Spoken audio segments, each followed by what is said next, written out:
Il est 7h16. Je suis content de le retrouver. Maître Bérard, comment allez-vous? Ça va comme c'est mené, Michel, et vous? Ben, moi, ça va très, très bien. Ça roule, ça gaze, comme disent les Français. Ça gaze? Ça gaze beaucoup. D'ailleurs, parlant de la France, je ne sais pas si tu as vu ça samedi. Ouais. Manifestation monstre dans les rues de Paris, autorisée par le conseil administratif de nazis. Oh, pelaille. Pratiquement 1000 nazis qui se sont promenés dans les rues de Paris avec tous les beaux signes que tu imagines, Heil Hitler, tout ce que tu veux, la totale, en plein cœur de Paris, devant les caméras. Merci puis bonsoir. Ben, c'est ça, la liberté d'expression, mon Fred. Ah! Tant qu'ils font rien de mal, eux autres. Ouais. Tu sais. Parce qu'en France, si tu veux organiser une manif contre l'Holocauste, tu pourras pas. Sais-tu quoi? Quand je dis contre l'Holocauste, pour dire que l'Holocauste n'existe pas, tu pourras pas.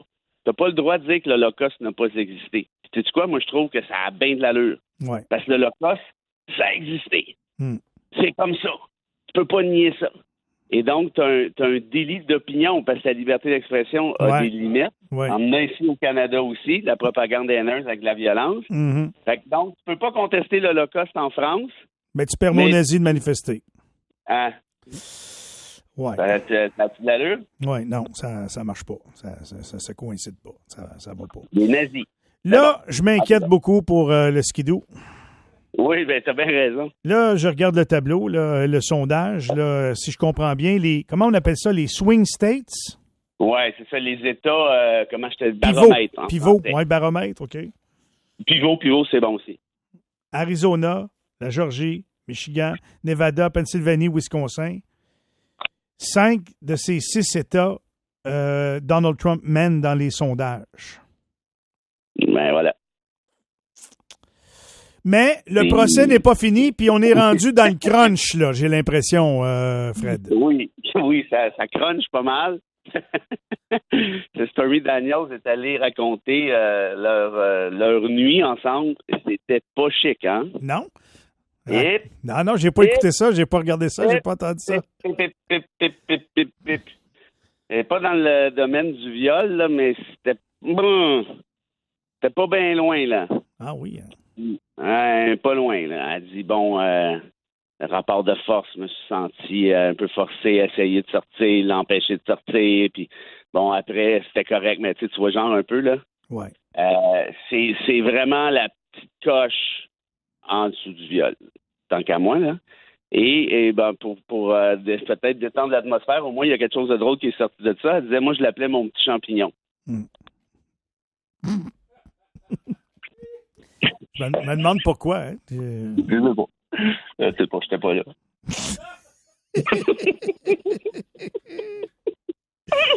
Ouais. Mais ouais, c'est ça qui est ça, là.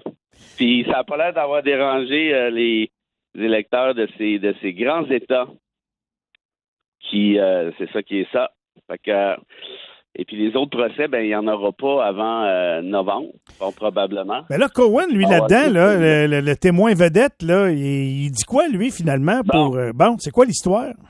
Lui, on y arrive, là. Il a commencé, c'est Michael Cohen. Michael Cohen, check bien ça. C'est l'avocat personnel, entre guillemets, si tu veux, là, de Trump, mais c'était plus communément son fixeur. Hein? Un fixeur, c'est celui qui te sort du trouble, qui t'arrange des rencontres.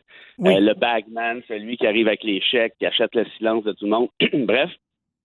Et Cohen, le problème, je le dis tout de suite d'entrée de jeu, c'est qu'il a déjà dit que quand il était jeune, il voulait faire du droit, mais pas vraiment pour faire du droit, juste plutôt pour s'acoquiner avec une espèce de genre de mafia, puis d'être bien puissant, puis qu'il agisse légalement ou illégalement. Il s'en fout, puis bababa. Tu vois, genre? Oui. Et donc, c'est un témoin qui est pas sûr qu'il est si crédible que ça. Et il a commencé à témoigner cette semaine avec toute l'histoire de comment il a rencontré Trump, c'était quoi leur relation, puis à un moment donné, il est tombé sous le charme de Trump, il aurait fait n'importe quoi pour Trump, puis toutes sortes de folies, puis des affaires illégales, en veux-tu pas. Et là, de quoi il est accusé, Trump ici, on se rappelle bien, il est accusé d'avoir falsifié des documents en versant une somme à Stormy Daniels, qui est la vedette porno dont on parlait, c'est-à-dire 130 000 US. Pourquoi?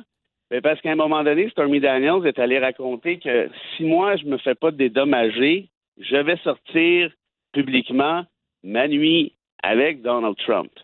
Et Donald Trump, il y a de ça très peu de temps avant, venait de se faire ramasser parce qu'il y avait une de ses déclarations, tu t'en souviens, qui était sortie publiquement, qui était celle de grab them by the... Tu sais quoi? Oui. Moi, les filles, j'aimerais ça les pogner, j'aimerais toutes les pogner par... Bon, je vous laisse imaginer. Et là, il s'est dit, ouais, là, si en plus elle raconte ça, les gars vont trouver ça... Là, c'est lui qui parle, c'est pas moi, évidemment. Les gars vont trouver ça cool. Mais là, les filles vont trouver ça dégueulasse, surtout après ce qui vient de sortir sur le grab them by, blablabla. Bla, bla. Et donc, pour ma campagne électorale, ça va être désastreux. Il faut faire quelque chose. Alors là, le Michael Cohen en question, il dit, pas de problème. Il a versé de 130 000 à Stormy Daniels et il s'est fait rembourser par une espèce de magouille en frais juridiques. Et c'est là qu'ils ont falsifié les documents comme tels pour faire passer ça comme étant une dépense juridique de frais d'honoraires, si tu veux, et non pas un 130 000 $ à une porn star pour éviter un espèce de bordel épouvantable pendant une campagne électorale. Donc, je dis, c'est peut-être une dépense électorale au final et non pas une dépense juridique. Donc, tu vois, tout ça, c'est quand même un peu technique. C'est un crime. Il est accusé quand même de 34 chefs. C'est pas drôle. Mais moi, ce qui me fascine dans cette affaire-là, c'est que c'est le procès le moins grave, là. À la limite, c'est peut-être pas, puis je veux pas minimiser rien, là, mais c'est peut-être pas la fin du monde, cette espèce de falsification-là, versus d'autres affaires, par exemple, avoir volé des documents secrets de la Maison-Blanche, avoir lancé une insurrection contre le Capitole, avoir essayé de trafiquer des votes en Géorgie. Tu sais que si tu compares un et l'autre, là, c'est peut-être pas la fin du monde. Puis c'est exactement ce que la gang de Trump dit. C'est des niaiseries, c'est même pas vrai. C'est n'importe quoi. Vous n'êtes même pas capable de prouver que Trump a autorisé la falsification et blablabla. Fait que finalement, c'est en train de faire pouet l'histoire. Ben là, c'est ça l'affaire. C'est que je ne sais pas s'ils vont pouvoir le condamner parce que Cohen, c'est... Tu sais, le 130 000, là, il a été reçu par Stormy Daniels, ça fait pas de doute. Cohen l'a transmis, il l'a payé, ça fait pas de doute non plus. Mais là, est-ce que Trump était vraiment derrière la falsification? Ben oui, c'est-tu Trump qui a donné l'ordre de le faire ou bien si c'est juste lui qui est habitué de réparer toutes ces niaiseries, qui s'est dit, bon, ben 130 000 puis on n'en parle plus, tu sais? Ben, c'est ça l'affaire. Parce que si t'es pas capable de démontrer que Trump est derrière ça, ben là, c'est fini, là. Et je le répète, Cohen, c'est un témoin qui est très controversé. C'est un témoin qui n'est pas très crédible. Et lui, il va se faire contre-interroger par les avocats de Trump aujourd'hui. Puis je serais prêt à gager, là, qu'à soir, il va être fatigué, là. Il va s'ouvrir une bouteille, puis il va faire « Ouais, ça, c'était une drôle de journée, là. » Il n'y aura pas de fun. Parce que tu as juste à te rappeler qui est il a beau Trump. pas être crédible pour avoir été le fixeur de Donald Trump, mais ce qu'il dit, c'est-tu vrai? Ben, c'est ça. Puis là, l'autre affaire, est-ce qu'il est capable de démontrer que Trump était vraiment derrière ce remboursement-là, donc la falsification? Que Trump lui a donné la commande d'aller payer madame parce que ça va y faire mal. Oui, puis l'autre affaire, c'est que, tu sais, Cohen, il raconte ça aussi, là. Lui, il s'était mis ben chum avec un grand magnat des médias, The Anchor, à New York, où l'entente, c'est en 2015, si je ne me trompe pas, c'est-à-dire, à chaque fois qu'il va sortir quelque chose sur Trump, tu nous le dis, puis on va étouffer ça. Tu sais, t'imagines-tu? Fait que tout est imbriqué, là. C'est le même qui ont su, là, si je ne me trompe pas, l'affaire de Stormy Daniels qui pourrait sortir, puis ainsi de suite. Fait que là, ça fait beaucoup de blabla, ça fait beaucoup de c'est vrai, c'est pas vrai, qui est crédible, qui l'est pas. Oui. Je comprends très bien. Ouais. Fait que là, ça, c'est le dernier témoin du procès actuel. C'est-tu ça que je comprends? Je ne sais pas si c'est le dernier, honnêtement, ça je pourrais pas te dire, mais c'est clairement le plus important, par exemple. Ouais. Parce que si ça casse avec Cohen, ben, tant qu'à moi, c'est pas mal fini. Si ça passe, là, évidemment, à l'inverse, dépendamment de ce qui pourrait s'ajouter, mais ce qui est quand même assez fascinant, puis ça, faut pas le perdre de vue. Ça, t'en parlais des sondages là, tout à l'heure. tu sais, les gens regardent ça, puis ils se disent, c'est comme une espèce de téléroman. Tu sais, OK, il a couché avec la porn star, bon, c'est ça. C'est quoi, c'est de la falsification de documents? On s'en fout, là, c'est n'importe quoi, là. Passer ça comme dépense juridique, bof. Qu'est-ce que ça change à notre vie? Il a couché avec quand même, tu sais. Exact, c'est pas grave. Parce qu'il y a beaucoup de technicalités, là, comme tu as pu voir. Fait que les gens se disent, bof. Fait que là, ce qui est en train de se renforcer chez les Trumpistes, c'est le fait que Trump est victime de persécution. Puis là, il rattache ça à Biden. C'est politique. C'est pas du droit. C'est une commande politique pour étouffer Trump, pour l'empêcher de se présenter ou l'empêcher de gagner les prochaines élections. Fait que là, ça fait en sorte que ça renforce la posture de Trump dans les sondages. Parce que les gens disent, mais ils sont en train de l'écœurer. Ils veulent l'empêcher de se présenter. C'est un martyr. Moi, je suis de son bord. Tu comprends? De toute façon, ça contraire pour plusieurs personnes. Tout ce qui va y arriver de pas correct à Donald Trump, ça va toujours être la faute de Biden ou de quelqu'un d'autre que la sienne. Fait que, mais c'est ça.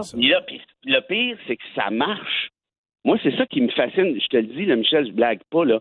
Ce qu'on a devant nous depuis maintenant quelques années déjà, là, mais de plus en plus, puis 2024 va être absolument une date charnière. Puis je pèse mes mots. C'est un laboratoire de sciences politiques quotidien. Comment un individu avec un dossier comme celui-là, avec un mensonge après l'autre, ça c'est documenté, quand il était président, il mentait 7 fois par jour en moyenne, comment un gars comme ça peut passer par-dessus des trucs du genre?